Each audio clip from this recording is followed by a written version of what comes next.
Let me tell you, the day everything changed started out so normal. It could have been any tired Tuesday in small-town America, with the sky spitting rain, traffic crawling past the school. And me, Michael Harrison, just sitting in my patrol car tapping the steering wheel like some rookie on his first stakeout. But this wasn't about crime stats or paperwork. This was about seeing my little girl, Emma, after 2 long weeks with her mom. I was nervous, I'll admit it. Not the kind of nerves you get chasing down a suspect, but the kind that twists your stomach when you know, deep down, something's off. And right away, something was off.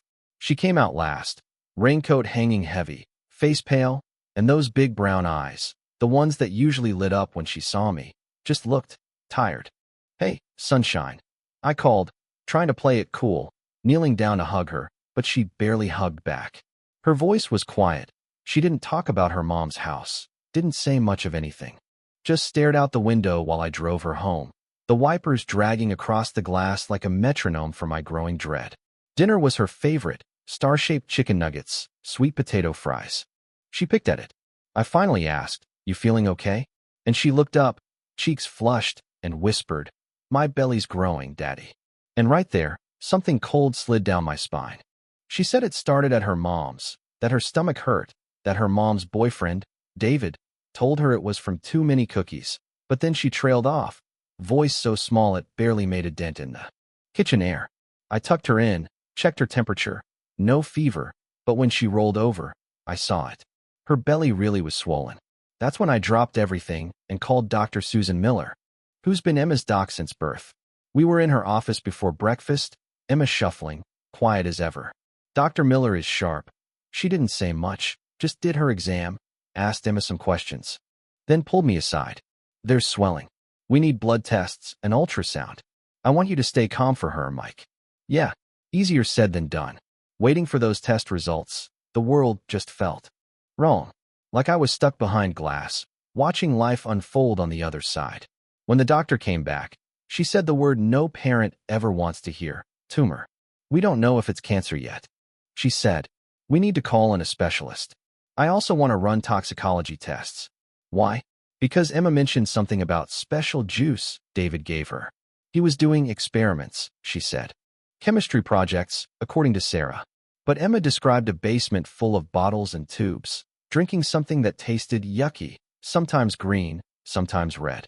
"It'll make you grow big and strong," David told her. You know what I mean? It felt like a nightmare I couldn't wake up from. Things moved fast after that. Police work kicked in, background check on David, calls to my partner, James. Turns out, David never was a real teacher. Fired from Westridge Chemical for safety violations. Suddenly, everything started adding up, but not in a way that made me feel any better.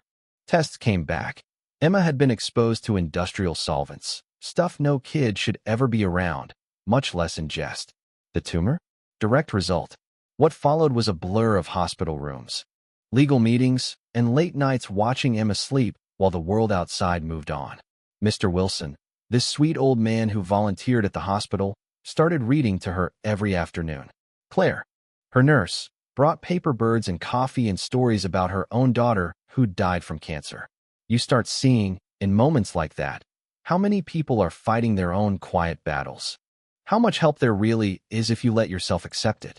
Sarah, for all her flaws, showed up. She broke down, blamed herself, but the truth is, David fooled all of us. The police found his basement lab, chemicals stolen from his old job, meticulous notes about what he'd given Emma, even photos of her drinking from those paper cups. There was nothing accidental about it. Insurance tried to deny the treatment, said it was experimental. Yeah, that happened. But the community rallied. Hospital board meetings, news stories, donations pouring in from total strangers. Emma became the face of every family who's ever fought a broken system and refused to back down. We fought. We won. The hospital covered her treatment. The DA filed more charges as it came out that David had tutored other kids, too. I'll never forget the day of her surgery. Emma's so small on that gurney, clutching a stuffed rabbit, all of us putting on brave faces. Hours passed like years. Then finally, Dr. Reynolds came out, still in her scrubs, and said, "We got it. Clean margins." Relief hit like a tidal wave. But it's never as simple as a happy ending, is it? The days that followed were slow, full of setbacks and tiny victories. Emma had nightmares. I moved into a ground-floor apartment. Sarah quit her job, and we started learning what it meant to really co-parent. To put our daughter's needs ahead of our pain. Emma went back to school. Kids asked questions, some cruel, most just curious. Therapy helped. Mr. Wilson's paper birds became her little talismans, tucked in her backpack or pocket. The trial came and went. David pled out, 15 years. Not enough, but it meant Emma didn't have to testify. His mother, shattered by what he'd done, put his trust fund toward Emma's medical bills. Sometimes, life finds strange ways to balance itself. A year later, at the community garden, Emma planted a resilience redbud grown from a tree, struck by lightning and made stronger by it. She's stronger, too, braver than anyone I know. Sarah's finishing her social work degree. I'm running prevention programs at the PD, and Emma is just a kid again. Ballet lessons, playdates, those paper birds now numbering in the dozens. So what's the lesson in all this? Maybe it's that the worst monsters don't always look like monsters. That sometimes it takes a village, a handful of unexpected friends, and a whole lot of stubborn hope to beat back the darkness. And maybe, just maybe, the hardest things life throws at us can also bring the greatest gifts, new beginnings, deeper bonds, even a little bit of grace. But you tell me, does it make sense, what we went through? Do you think justice was served? Would you have forgiven? Or fought harder? Drop your thoughts in the comments. I want to know how you see it. Because at the end of the day, these stories belong to all of us, and sometimes the best answers come from the most unexpected places. So you'd think, after all that, after the surgery, the court case, the relief that washed through our family like the first warm day of spring, that we'd finally reached the end of the storm. But life's funny, you know? Sometimes you come out of one fight, bruised but breathing, only to find there's a whole new battlefield waiting right outside the door. That first month at the recovery house, honestly, felt like I was living in some weird dream. Emma was healing, sure, her appetite coming back, her smile showing up a little more each day, but there were shadows in that little yellow cottage. She'd wake up at night, crying about the seed David put in her, or clutch my arm when thunder rolled, like the sound itself could bring those memories back. I tried to be strong. Sarah, too. We played board games, read bedtime stories, made silly pancakes on Sundays, just trying to stitch something normal out of all that chaos. But normal? Turns out, that's a moving target. The world doesn't just let you pause, not for long. I was out of paid leave. Sarah was hunting for work. Bills stacked up. And then one morning, the insurance company called again. They wanted more forms, more proof, as if the mountain of medical files and court orders on their desk weren't enough. Sorry, sir, but that particular medication isn't covered. You know what I mean? It was never enough for them. Meanwhile, Emma wanted to go back to school. She was desperate for her old life, her friends, her teacher, recess. The school counselor said they'd watch out for her. But on that first day, as I watched her climb the steps of the big yellow bus, I swear I was more nervous than when I ever chased an armed suspect through back alleys. I just wanted her to feel safe, to feel unremarkable for once. Of course, kids notice everything. Some whispered, some pointed at her scar. One boy said he heard from his older brother that Emma got poisoned at her mom's. That night, she crawled into my bed, silent tears soaking her pajama sleeve. Daddy, why did he do it? Why me? How do you answer that? I told her the truth.